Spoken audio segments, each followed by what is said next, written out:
channel and welcome to episode 43. Don't adjust your screen. You are seeing this correctly. Bruce and Keith are together live in Michigan. Yeah, it's real. It's real. So today we are going to discuss streaming solutions. Yeah, is it like cranberry juice? Because I've heard that's a pretty good solution for streaming. I read that. Keith, video streaming. Video streaming. Video streaming. Okay, so what are we talking about today then for video streaming? We are going to talk about the Mevo Start Streaming Camera. Okay, Mevo. I got to admit, I'm not sure I've heard of Mevo before. There's so many brands. I don't think I've heard of Mevo before. Well, that doesn't actually surprise me because really they were a small upstart standalone company that really focused on a couple iterations of the Mevo camera. Most recently, the Mevo Start. Okay, all right. So I suppose I'm just guessing, but I suppose like a lot of startup companies, part of their objective was to get acquired by a bigger company at some point. Is that what's happening here? I don't know if that was their goal or ultimately what happened, but if you go to the website now, you will see that they are part of the Logitech Creative family of products. I've heard of Logitech. Yes, very large player in that space. Okay, yeah, so I suppose whether it says Logitech on the product or whether it says Mevo that probably doesn't really matter, right, for the review itself for the product. No, and I don't think it should matter to our viewers either. I think if anything, the fact that Logitech has acquired the company provides some financial stability and some product support capabilities that maybe Mevo being a standalone company couldn't provide. Yeah. So I view it as kind of a good thing. Yeah, they're going to be around. Yeah, for sure. Exactly. They're not going to go away. Exactly. Yeah. So you probably know my next question. There's so many streaming solutions out there, so many streaming products. Why the Mevo? Keith, that's an excellent question, and I'd have to say that it's the singularity of purpose, right? So this is not, an action cam or a DSLR or vlogging camera that can stream. It's designed from the ground up to provide those that need to stream content, a very solid platform that's easy to do so and do so very well. Okay, yeah, that makes sense. So it's not like we're not talking about like a Swiss Army knife here. We're talking about a knife. Exactly. This thing is like Thanos. It's single focused on one objective. Exactly. And so everything about it is going to be aiming towards doing that one thing well. Exactly. Yeah. Yeah, so Keith, it achieves that focus, right? That singularity of purpose. Probably the number one thing is the software. Right. So I've live streamed with a lot of different product solutions, mostly around the GoPro. I've done it with software that wasn't from GoPro, designed to work with GoPros, and it was finicky. It was really hard to get it to work consistently. I even tried the GoPro app and the Apple platform, and that was also very difficult to just go through all the flaming hoops you had to in order to get it going. And sometimes I could mess with it enough to finally get it, going and working the way it's supposed to, and others I just had to give up and not live stream. So this software has been very consistent, very reliable, and very easy to use. There's just there's one thing that maybe is a little bit of a brain twister in terms of how you connect this up and start that process. Okay. I think that says a lot, coming from you, because as you said, you've been around the block on this. You've done a lot of live streaming and long duration live streaming, by the way, right? These volleyball tournaments are not just wham bams, they're long duration. So, and I would say that you, Bruce, are the type of guy that doesn't shy away from, having to do a few clicks and stand on one leg to do an operation. So the fact that that's annoying even you, and you're really finding success with a streamlined software solution like this is saying a lot. Yeah. So So what is weird? You mentioned it's weird though, that there's something weird about it. What is that? And is that a deal breaker? Or? It's not a deal breaker, but you do have to train your brain to work a little bit differently. So you actually set up a hotspot on the Mevo and you connect your phone to it. Okay, wrapping my brain around that a little bit. So normally I would think that thing needs to connect to the internet so that you would pair that to the phone and the phone would be the hotspot. But you're saying, do I understand this right? You're connecting the phone to that hotspot? that is the hotspot? It doesn't have an internet connection, right? Correct. Unless you're using their wired Ethernet adapter, there's also a power adapter that's sold separately. Okay. It's actually doing just kind of an interesting trick in the background. So you create a hotspot here, you connect the phone to that hotspot, but then in the background, it's actually leveraging your 4 or 5G internet connection of your phone. Okay. So it's a little bit different way of accomplishing that goal. But once you kind of get used to that, it does work.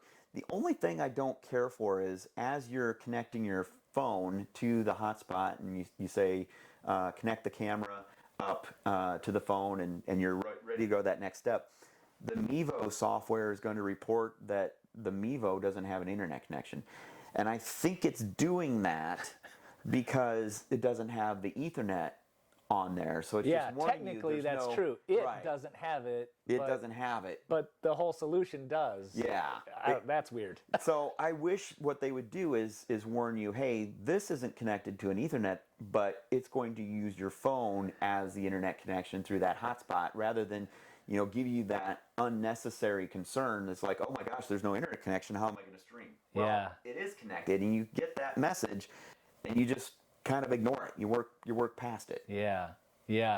At the risk Not ideal. Yeah, that is a little bit weird. And yeah, I guess at the risk of over explaining it, I think what I'm taking away from all of this is if you spring for the extra money to actually plug an Ethernet cable into that, obviously that Ethernet cable, you would already have figured out how that is connected to the internet. Right. And you plug the Ethernet cable in and everything behaves kind of like you would normally expect. Yes, exactly. But if you don't, you're hotspotting in an inverse direction to get that's weird. Yes, you hotspot, I get but it. then the internet connection behind the scenes is shared. So, it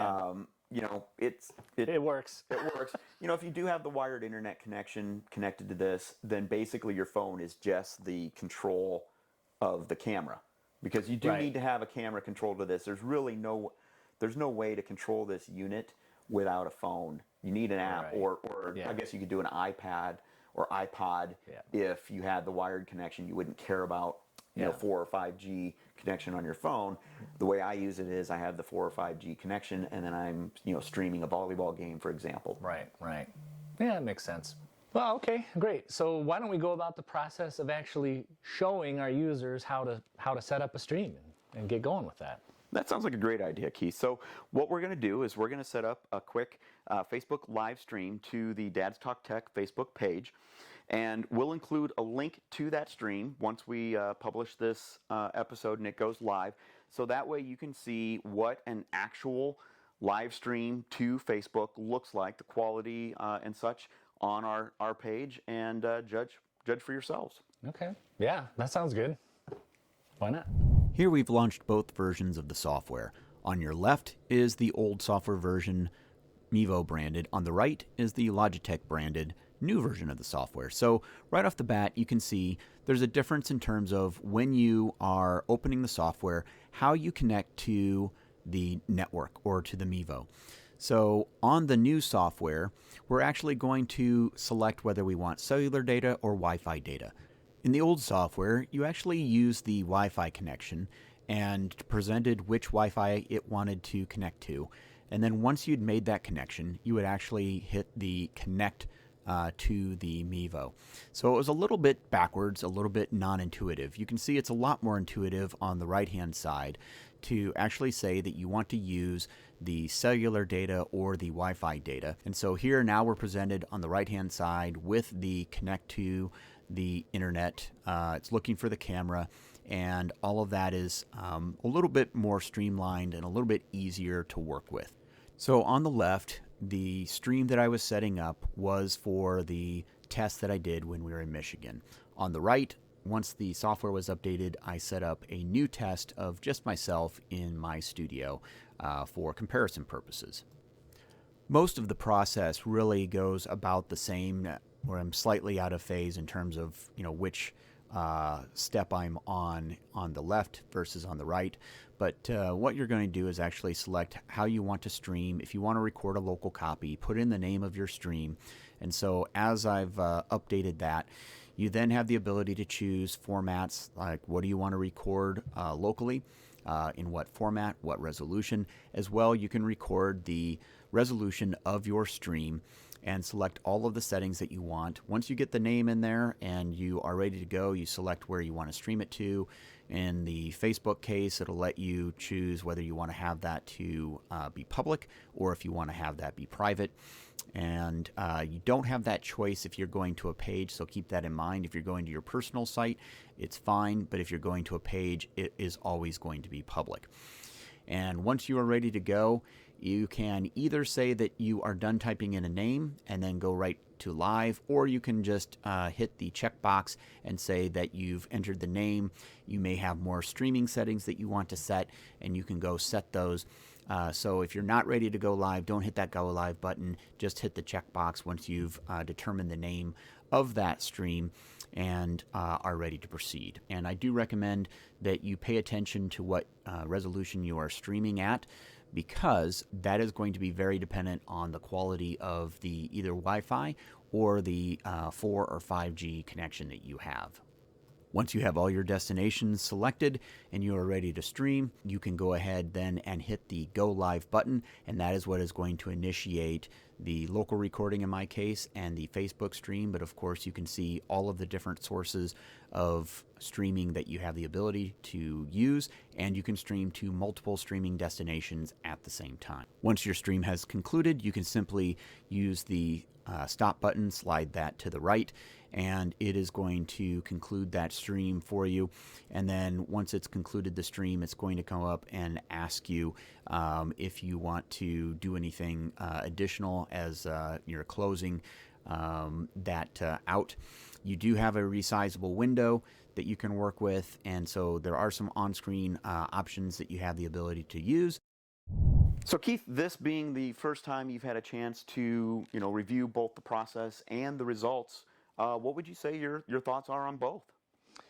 Yeah, well, I guess what I would say is it looks pretty easy overall. I think once you get past that whole process of is the hotspot on your phone or is the hotspot the actual Mevo, and that weirdness, if you choose to just accept that, then it actually is pretty easy, pretty straightforward. And I would say at that point, if you're willing to accept that weirdness, it's just a matter of whether or not you like the quality of the results and the ease of the process all around that. And the results themselves, what are your thoughts there? Yeah, well, honestly, I like the results. I think, you stated it was like the first time I've seen the results, but I think that's not technically true, because you stream your volleyball or your daughter's volleyball games, and I've watched those quite a bit. And, I'm willing to believe that if you were to do one of these singular purpose streaming solutions with like a DLSR, is the image quality better? It's probably better. I'm willing to bet that if I were to nerd out and zoom in on the focus level at the corner of the image or something, yeah, maybe a DLSR is probably better. But, honestly, out of all the live streams I've seen, I've never cared about that. I've never thought about it. So it's good, right? I think it's good quality. Yeah. Yeah, and quite honestly, one of the things that is going to have a pretty strong bearing on the quality, and you've probably even seen it on my streams, because I've been in a variety of different gyms, and some of the gyms are vault, right? And so the 4G, 5G concrete bunkers. Exactly. So trying to get a good signal in those can sometimes be, a serious challenge. Right. And so as such, it's not uncommon to maybe have the stream have some hiccups in it, because, you're like right on the fringe of where you need to be from a bandwidth perspective, and it's kind of going up and down, based on that location. Yeah, and I think society as a whole kind of has an implicit ability to forgive things like that. Everyone knows if you're watching a live stream that the internet connection and the internet connection reliability is part of that equation, and I don't think anybody expects perfection. Yeah, exactly. Anyway, exactly. And then I think also it's not just any live stream, right? So it'd be one thing if we were, say, streaming an important business meeting where, we would secure, from the facility, reliable, fast internet capabilities, right? This is in school gyms. Right. And so you're, and the people that are watching, the audience, kind of knows that you should expect, you Yeah. know, the unexpected in terms of the quality there. Right. Sometimes it's fantastic and, you know, just rock solid, and people are like, oh my gosh, it's like watching a sports broadcast. And other times it's like, yeah, it was like watching stick figures, you know, the fuzzy stick figures move around and jump and, you know, and pause and start up again. Yeah, I think you're right. The expectation's so much different for commercial usage than for personal usage. Mm-hmm.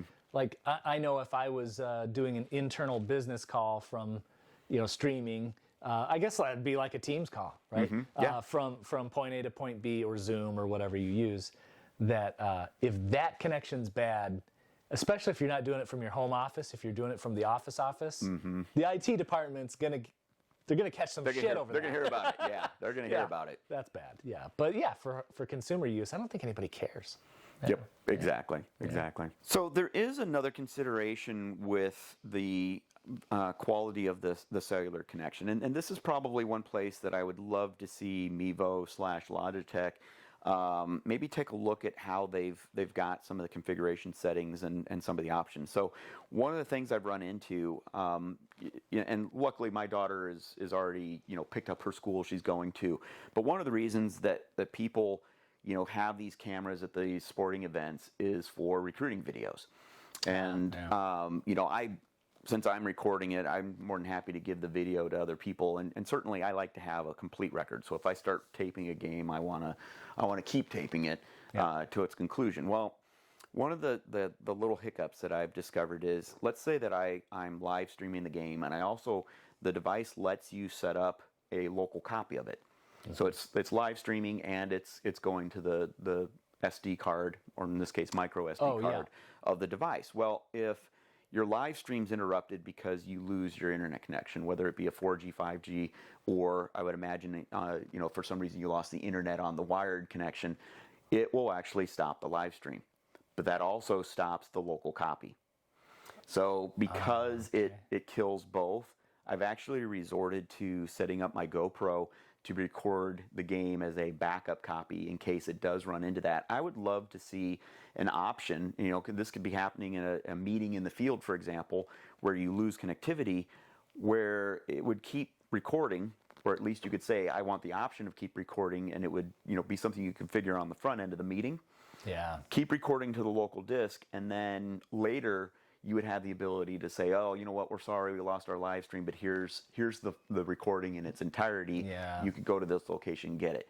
You can't do that today. So it's kind That's of a big, little janky. Yeah, that's kind of a big deal. You know, and I discovered it by accident because I had been lucky and my cellular connection hadn't dropped anywhere. And then all of a sudden I'm like, oh, geez, you know. Yeah, that's bad. It's bad. I mean, I could imagine if you were like, and maybe that's not the intended target market for this, but could you imagine if you were like a local journalist, and maybe your coverage area was in some kind of Midwest town or a mountain area or something where cell phone coverage isn't perfect? You would be screwed if you didn't have a reliable, you know, connection or something that you had to say, oh, please stop, I need to restart my equipment. Exactly. And of course, because, you know, I'm running around and shooting photos and everything like that, I can't monitor full time. Can't monitor everything. That stream quality. And as a matter of fact, I've got an Android phone that's now tied up with the streaming part, right? Because you have the control software, you're streaming through it. Right. I actually put it on a little, you know, clamp system to keep the phone up high off the ground, and, you know, it's near the camera, the whole 9 yards. I don't have another cellular device that I can watch my Facebook live stream where I stream to and know that. So I have to rely on other parents getting notified by, you know, a lot of people. Hey, the stream is down. Exactly. Yeah. And it's a lot of grandparents that, you know, maybe live in another town. They're watching their grandkids play, and their parents are live at the game, or maybe they had to work, but they're able to sneak, you know, watching some of the stream. I have to rely on, you know, the mommy network, if you will, like eventually getting the word out to me and going, hey, your stream stopped, and then I have to go start, and I'd have to start a new stream because it had died.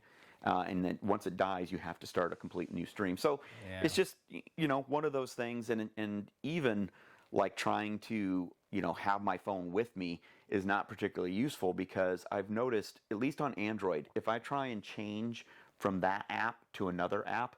I either slide the Mevo Start. You can zero in on a smaller area, so you can start with the whole screen as the area. Yeah.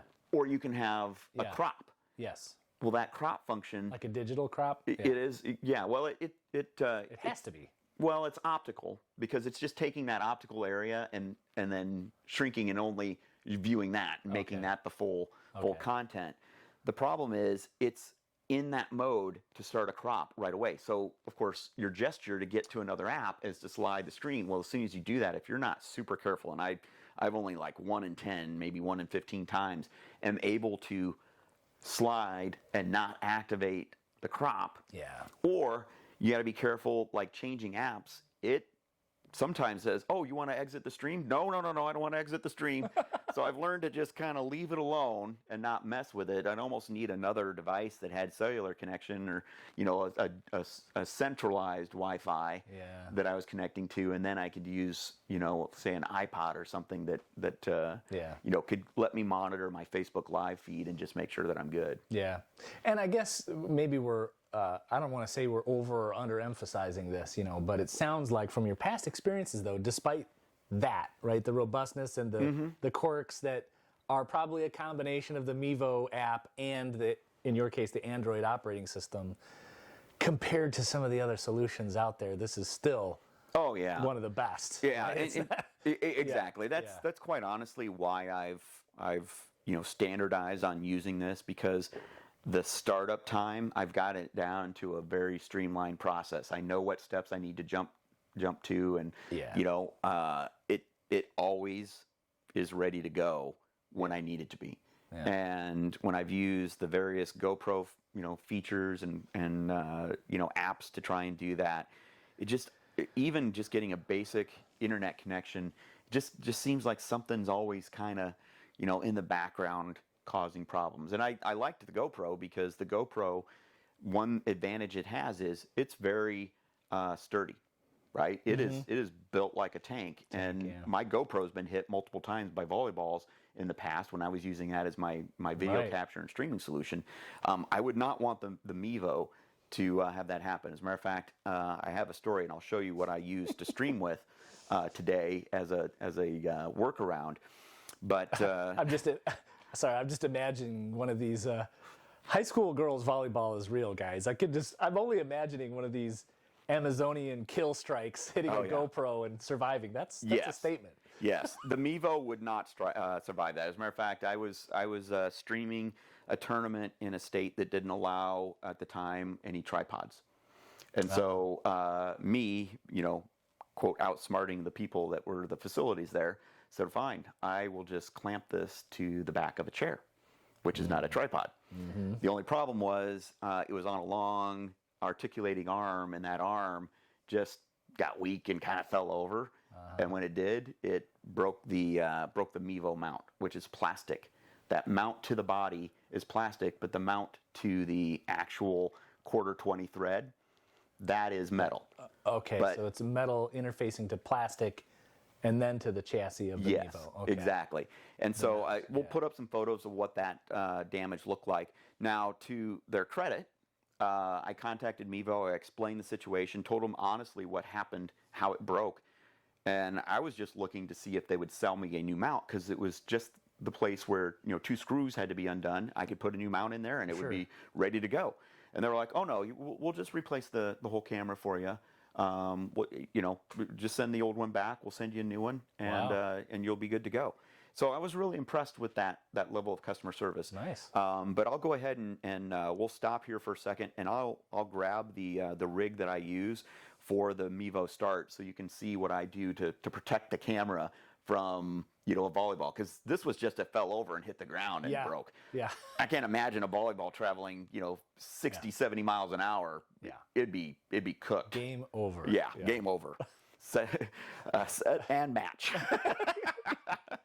All right, so this is the rig that I use to protect the Mevo, and what I do is I basically just screw the Mevo in here and then have the lens pointing out.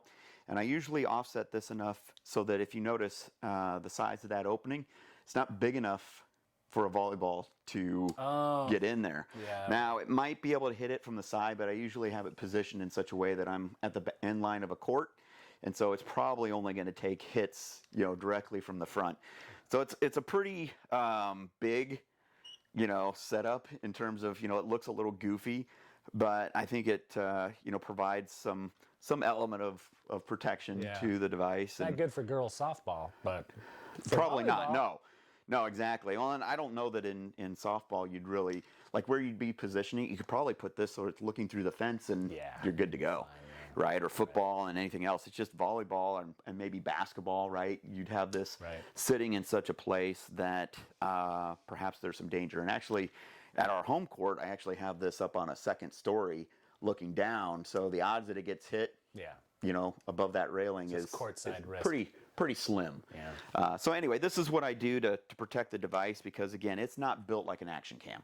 It's I think, if they wanted to maybe make this a little bit more durable, they could probably take, and of course I screwed that in a little bit, they could probably take that metal mount area and have this plate that connects to it also metal.